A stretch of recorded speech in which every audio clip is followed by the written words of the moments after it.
Got a really cool session today. We're going to be running through the new quote setup features that we actually shipped on Tuesday. And so I do want to preface this power lunch by saying I really want this to be an interactive session here. I want to make sure that everybody's getting, answers to the questions that they might have. It's only been a couple of days since this new functionality has been live.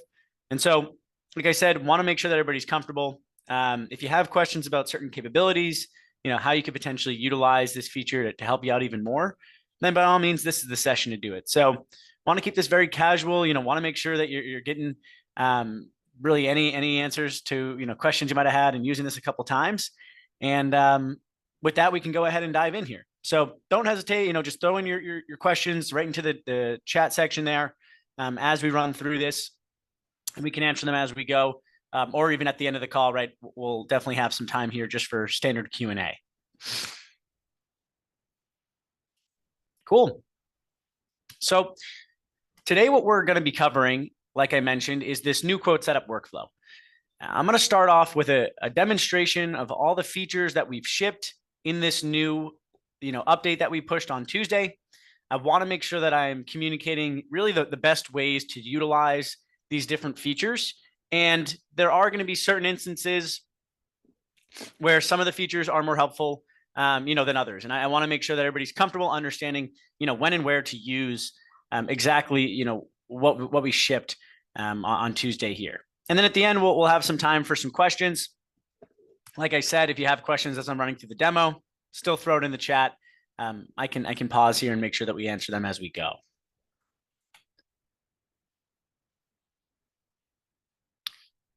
So with that, I'm going to go ahead.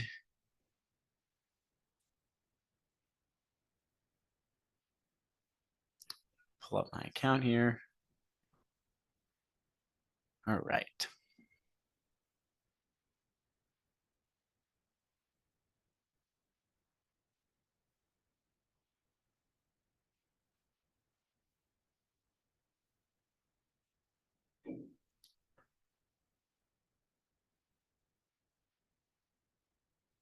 All righty. So let's dive in. The first step in this process is going to start immediately when you receive an RFQ. So we have shops that receive RFQs in a bunch of different ways, right? First and foremost, you have, the standard, usually most common way, which is receiving RFQs via emails from your customers. We also have shops that will receive RFQs via a portal. And then, sometimes for repeat work, you have the files on hand and a customer will just send, hey, I need a request, for these specific parts. And you can go ahead and grab those files, from the shared drive or wherever you have, internally. And you don't have to necessarily, find new files or receive those via email. You can just grab them from whatever internal server you have. So in this particular example, we're going to run through receiving an RFQ via email. And if we look at this example email I have right here, right, we have the part numbers and quantities actually specified in the email body. Now, I understand that, you might receive emails like this, but this is a very cleanly, formatted email here. And I'm sure all of you wish your customers provided, this much information every single time. But even if, there weren't the part numbers and quantities and it was just the attached part files, this is still going to provide value. And I do want to make a note as well. If you have a request for a quote that says, grab these part files from so-and-so portal, it is still very helpful to go ahead and just forward this email right into paperless. So really any instance that you receive an RFQ via email, if it has part files attached or not, if it has that information in the body of the email or not, the first step that we're going to want to do is forward this right into our paperless account. So every single account in paperless is going to have their own specific email address that we can go ahead and send that over right into your specific user group here. And so I actually named my unique email address RFQ paperless. Makes it really easy for me, to go ahead and just forward these RFQs right into my account here. In this particular example, we have a bunch of part files attached. We are actually scanning those files, making sure there's no malware or any viruses. So from a security perspective, previously, before this update, you'd have to download all your files and then you'd have to upload them into paperless. And so now we're mitigating that risk, making sure that there are no viruses being brought into your account or even onto your computer itself. So from a security perspective, definitely making sure that you're not bringing anything you don't want to into paperless here. It takes really anywhere from a couple of seconds to, a couple of minutes, depending on the size of the package, for how long it takes to load up in paperless. As we can see, that just loaded up right here at the top. And it's very easy for me to identify, which RFQ I just brought in by seeing the subject line right underneath the quote number. So not only do we have the subject line, but we also have the account and contact populating in here as well. So great example, right? You receive 5 RFQs at once. So you're trying to bring in 5 RFQs into paperless. You can forward all of those in, and now you're going to be able to easily see, right, which quote is from which customer. And it does allow you to prioritize maybe, one customer over another, or however you currently prioritize your quotes. So no longer is it first in, first out. Additionally, in forwarding in that email, let's say you're on the road, right? Let's say that you were just talking with a customer, you get a big quote package coming in from them. You can go ahead, pull over, forward that email into paper, or forward that RFQ into paperless. And now the other estimators on your team are actually going to get a notification in the app, and they're going to get a notification via email. So you can make sure that you're notifying your estimators when new work is coming in the door, and you can easily see, which customer it's coming from as well. And you can do it from any place and really anywhere at any time. So we can go ahead and click into this quote here. And right off the bat, there is some basic information that's already filled out for us, in regards to the quote. So first and foremost, we have the RFQ receive date populating in here. Now that's going to be the timestamp of the email. Before this update, that we were, allowing the users to put whatever really time they wanted to in this RFQ receive date. And why it's so important that we're pulling the actual timestamp of the email is now you can accurately track your turnaround time on quotes. So you have full visibility right into, okay, the moment I receive that RFQ via email, how long is it taking me to get that into paperless and get that back to the customer? Additionally, we're also filling in the contact here. So we can see we're pulling in the contact based on the email address of the original sender. So let's say you have a customer reach out to a member on your team. Even if they forward that to other members on your team before bringing into paperless, we're still going to pull that original sender of the email. If it's a new customer, you can go ahead and now create a new contact right from this page as well. As we scroll down to the quote file section, we can see that all of the attached files in the RFQ are being populated in here. I'm going to run through in a second. I see some of the questions coming in asking about where do we get that email address in paperless. I'm going to go ahead and run through that at the end here, but I'll make sure to make sure that I'll answer that question in a little bit. We can go ahead though and view all of our files populating in this quote file section. We have a zip file in here right in the middle. We can go ahead and click on that and unzip it. We have the full view of all the files that are attached in this zip. It's a bunch of step files with their supporting PDFs. We can now move the zip file up to this RFQ category. It's a really easy way for me to identify, hey, I unzipped that. I don't need to, go ahead and do that again. So the categorization allows you to organize your files here. You no longer have to do that process, on your shared drive or after you kind of look at all the files in the email itself. And in addition to, the zip file, we also are pulling in the EML file, the message of the email itself right in this RFQ category. So if I click on that, we can now view the body of the email, and you no longer have to have 2 screens up, right? You can just have paperless open, view the body of the email, find critical information such as those part numbers, bid date, quantities, description, revision, really whatever they're putting in that body of the email. So we have all of our file organized, and we can go ahead now and create our line items. You're going to see this purple flare pop up all across the screen. And that is just identifying that we have some AI suggestions and AI capabilities that we're scraping from both the email and from your part files as well. So I see the purple flare next to bulk create line items. It's a good sign, good indicator for me to go ahead and click on this. And it's letting me know that AI is actually pulling information from the RFQ. So like I said earlier, this is a great example of kind of a very well formatted RFQ with your part numbers and quantities. But even if it wasn't in a table format like this, and it just said, quote the following parts, they listed up the part numbers, we're still going to be able to grab that from the email and populate that in here in this bulk creating line item modal here. So we can go ahead, we can just make sure this is looking all good, create our line items. And immediately we're scanning the file names, both the file names and the part numbers that are actually on the PDFs. And we're trying to map those to these existing lines. So we can see 18 files are matching to the lines here. We can go ahead and click this.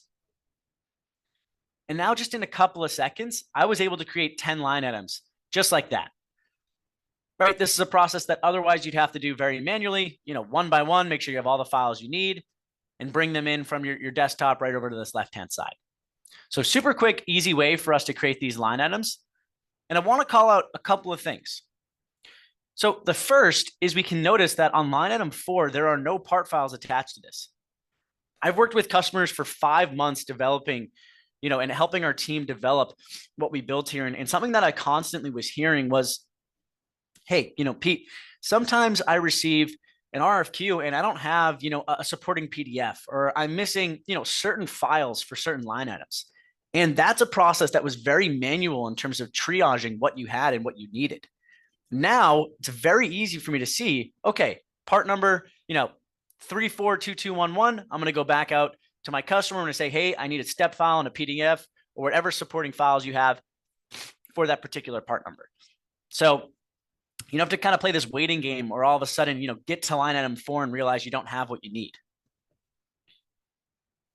Additionally, we are going to be pulling in some partial matches here for different line items. So line item 6, we can see that the PDF actually has a revision in the file name. We're going to map that to the correct line. So we're trying to find similar characters and we're mapping those to the existing lines. If for some reason we pull, the wrong information onto a line, it's no worries at all. We can do one of two things. We can either click into the line item and we can actually move this supporting file back to quote files. Or if it's the entire line item that we want to move back, we can go ahead and just drag this back to the supporting file section. And in removing this line item, it's going to bring over all the associated files. So really no worries if we end up, kind of mismatching something. And it's very easy for you to bring that information back to the quote file section. Additionally, if there is an instance where we do not map the files correctly to a line, you can still create your line items normally just by clicking on them and dragging them over here to the left-hand side. We're going to merge files with the same name here. So in this instance, we have that supporting PDF that has a different name. It's no worries at all. It's going to create 2 line items. Now we can just drag the supporting file over the existing line and merge it as a supporting file. So a lot of ways, if it doesn't work perfectly, right, there are a lot of ways in which you can go ahead and adjust your files, organize what you need, and feel comfortable that your line items are set up correctly. Another thing I heard from customers was, hey, I often need to reorder my line items to match the same order as the RFQ itself. So you can go ahead and do that. We can drag our lines, move them up. You can do that, with just one line item. You could also do that in bulk as well. So a couple of different ways, right, to just move around your line items and organize as you please. Additionally, in setting up these lines, I want to call out that you can go ahead and we can select multiple line items here. And a new functionality in this workflow is updating your quantities in bulk. So we can go ahead and bulk update our quantities. I do want to call out that you can either add quantities or you can replace all of the quantities. So you can go ahead and adjust this as you please. And beyond just bulk updating your quantities, existing functionality that I always want to call out, though, is you have the ability to bulk update your process, material, and finish as well.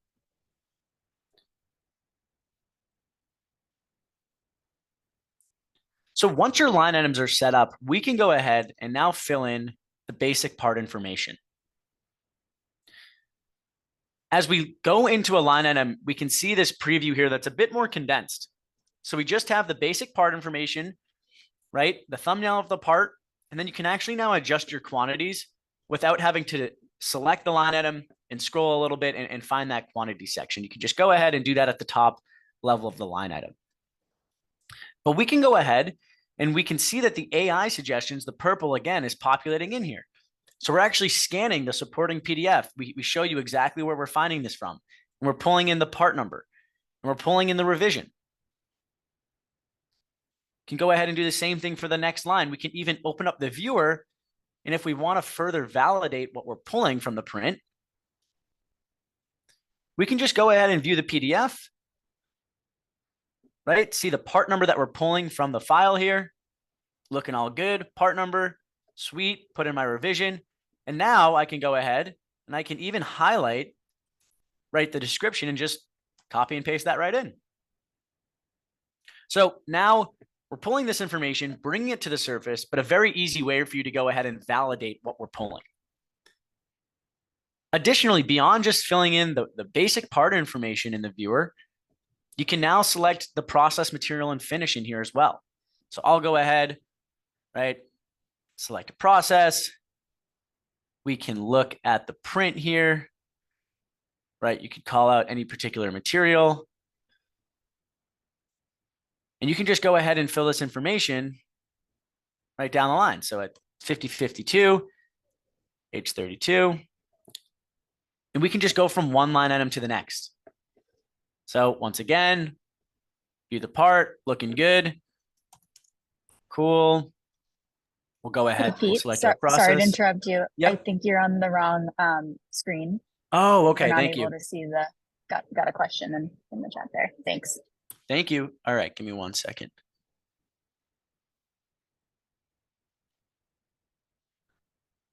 How about now? Yep, you should be good now. Perfect. I'm just going to go over that really quickly one more time. You all saw how I filled in the part number in the revision, in that line item preview. Well, now we can actually open up the viewer and fill in that same information. So we're populating the line or the part number. We can validate that looking at the print, revision, looking all good.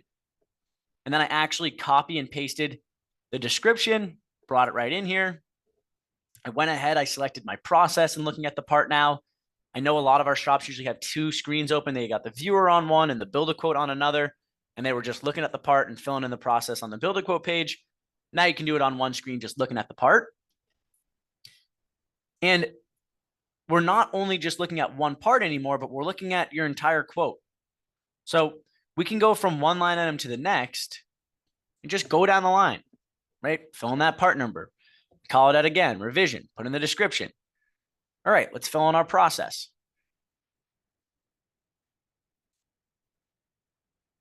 We're going to go ahead and update that. We can see that our material is called out up here. We got 6061. And you can really just go from one to the next, or you can just go back. So we can go ahead, we can go back. There's the part fields that you can fill in, and there's also this found in files feature in the viewer as well. So this found in files feature is more AI suggestions, and we're actually just bringing more information to the surface to allow you, to make sure you're not missing anything, right? Critical pieces of information on prints, such as material specs, right? Stuff that can really cost you money on a job if you're not aware or cautious, making sure that you're really scanning the PDF and finding that info. So we'll show you the material specs, give you a brief explanation about it as well. We'll pull in the description here. We're going to pull in the material as well. if the part file has it's export controlled, it says ITAR or CUI on there, we're going to populate that information as well, so you're quoting ITAR work. So I really just want to highlight, right, the AI suggestions. We're just surfacing a lot of information. We're making it a lot easier for you not to have to do that manual work of scanning prints and making sure you're not missing anything.